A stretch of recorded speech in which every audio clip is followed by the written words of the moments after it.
Kidney और gall bladder stone के खात्मे का जरिया, फिर से पथरी न होने का मुकम्मल इलाज। आज ही तशरीफ लाएं R&S यूनानी pharmacy, first floor, syndicate bank, Bahadurpura x road, Hyderabad. अस्सलाम वालेकुम नाज़रीन, नजर डालते हैं देश की राजधानी नई दिल्ली और उत्तर प्रदेश से कुछ खास खबरों पर।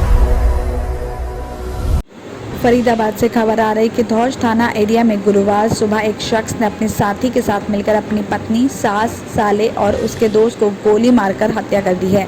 इस घटना में पत्नी, सास और साले का दोस्त ने दम तोड़ दिया है, जबकि साले को घायल अवस्था में हॉस्पिटल में एडमिट करवाया गया है। क्राइम ब्रांच DLF ने दोनों आरोपियों को गिरफ्तार कर लिया है। पुलिस ने हत्या में इस्तेमाल 2 तमंचे, चाकू और मोटरसाइकिल भी बरामद कर ली है। बताया जा रहा है कि आरोपी नीरज को अपनी पत्नी आयशा के चरित्र पर शक था। इसके अलावा उसका अपने साले गगन से 10 लाख रुपए का लेन देन भी था। पानीपत के समालका के रहने वाला गगन ने पुलिस को बताया कि बहन आयशा की शादी करीब 14 साल पहले NIT का रहने वाला नीरज चावला के साथ हुई थी और उनका एक 12 साल का बेटा भी है। और नीरज अपनी पत्नी के चरित्र पर शक करता था। इस बात को लेकर उनका अक्सर आपस में झगड़ा भी रहता था। इसके चलते करीब 1 साल से आयशा अपने बेटे के साथ मायके में ही रह रही थी। बताया जा रहा है कि 2 दिन पहले गगन अपने परिवार के साथ खाटू श्याम घूमने गया हुआ था और उसका दोस्त राजन भी उनके साथ था। वापस आने पर राजन उनके घर पर ही रुक गया और बृहस्पति रात खाना खाकर आयशा और सुमन नीचे कमरे में सोने चले गए, जिसके बाद रात करीब 2:45 बजे गगन को गोली चलने की आवाज़ सुनाई दी और उसका जीजा नीरज और उसका दोस्त लेखराज राजन को गोली मार रहे थे। इसके बाद दोनों ने गगन पर भी गोली चलाई जो उसकी कमर में लगी। इसके बाद दोनों आरोपी नीचे चले गए और गगन की बहन आयशा और मां सुमन को भी गोली मार दी। इसके बाद आरोपियों ने आयशा और सुमन पर चाकू से भी वार किए हैं। वारदात के बाद दोनों फरार हो गए और इस घटना में गगन घायल हो गया था। उसने इस मामले की खबर पुलिस को दी है। पुलिस ने बॉडी को पोस्टमार्टम के लिए भिजवाया और गगन को हॉस्पिटल में एडमिट करवाया, लेकिन अब दोनों आरोपियों को गिरफ्तार कर लिया गया है।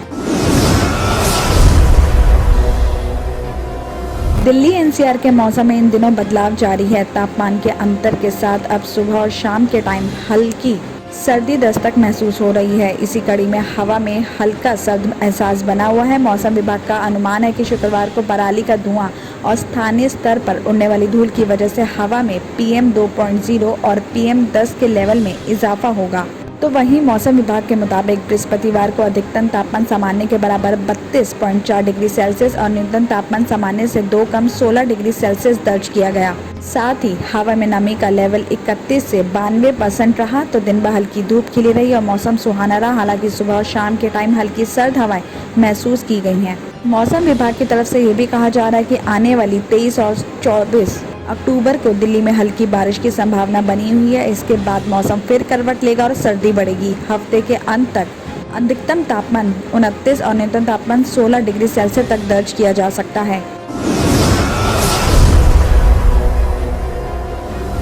दिल्ली पुलिस की स्पेशल सेल की साइबर क्राइम यूनिट ने फेसबुक पर लाइव खुदकुशी कर रहे एक शख्स को बचा लिया। फेसबुक ने साइबर क्राइम यूनिट को इसकी खबर दी। बताया जा रहा है कि यूनिट की टीम को फेसबुक से एक इमरजेंसी मैसेज मिला था कि दिल्ली में एक शख्स खुदकुशी करने के बारे में संदेश पोस्ट कर रहा है। खबर मिलने के बाद DCP KPS मल्होत्रा की देखरेख में साइबर क्राइम यूनिट ने तकनीकी जांच की और उस शख्स के पश्चिमी दिल्ली में घर को ट्रेस किया। पश्चिमी जिले की राजौरी गार्डन थाना पुलिस ने उस शख्स के घर का पता लगाया और साइबर क्राइम यूनिट और राजौरी गार्डन थाने की टीम उसके घर पहुंची और वो शख्स बेसुधी की हालत में पड़ा हुआ था। उसे DDO हॉस्पिटल में एडमिट करवाया, जहां उसका इलाज चल रहा है। पूछताछ करने पर शख्स ने बताया कि उसे थायराइड के इलाज में यूज होने वाले सिरप की 50 बोतलें पी ली। आगे उस शख्स ने ये भी बताया कि उसकी पत्नी घर छोड़कर भोपाल में रह रही है और पिछले साल उसकी नौकरी भी चली गई है और कई हेल्थ प्रॉब्लम्स का भी सामना करना पड़ रहा है। इस वजह से वो काफी परेशान था। पुलिस ने मौके से सिरप की खाली बोतलें भी बरामद कर ली हैं। अब उसकी हालत खतरे से बाहर बताई जा रही है। गुरुग्राम से खबर आ रही है कि कुछ सामाजिक कार्यकर्ताओं ने एक महिला के खिलाफ सोशल मीडिया पर दोस्ती के बाद संबंध बनाकर ब्लैकमेल करने की शिकायत पुलिस आयुक्त को दी है। उन्होंने जांच ACP वेस्ट पूनम दलाल को सौंप दी है। उस महिला पर ब्लैकमेल करके एक युवक से शादी करने का भी आरोप है। बताया जा रहा है कि 21 अगस्त को सोशल मीडिया डेटिंग ऐप पर युवक युवती की मुलाकात हुई थी। अगले ही दिन दोनों होटल गए और संबंध बनाए। इसके बाद महिला ने धमकी दी कि उससे शादी नहीं की तो वो दुष्कर्म का मामला दर्ज करवा देगी और तीसरे ही दिन आर्य समाज मंदिर में दोनों ने शादी कर ली। और अब वो उस शख्स पे और उसके परिवार के साथ झगड़ा करके परेशान कर रही है। उसने शादी के बावजूद पति पर दुष्कर्म का आरोप लगाकर शिकायत दी है, जो पुलिस ने उसकी शिकायत सुनकर वापस भेज दिया है। पुलिस ने बताया कि ये महिला 1 साल में दुष्कर्म के ऐसे 6 मामले दर्ज करा चुकी है और जांच में 2 केस फर्जी भी पाए गए हैं। इसके बाद पुलिस झूठी एफआईआर दर्ज कराने पर धारा 182 के तहत मामला चला रही है और इस जांच के बाद कार्रवाई की जाएगी। किडनी के अमराज से परेशान मायूस लोगों के लिए खुशखबरी। R&S यूनानी फार्मेसी किडनी और गॉल ब्लैडर स्टोन के खात्मे का जरिया। अब UNI स्टोन कैप्सूल्स के जरिए खात्मा कीजिए। No operation, no side effects, 100% result. सिर्फ UNI स्टोन कैप्सूल से मुस्तहिक लोगों के लिए खुसूसी रियायत।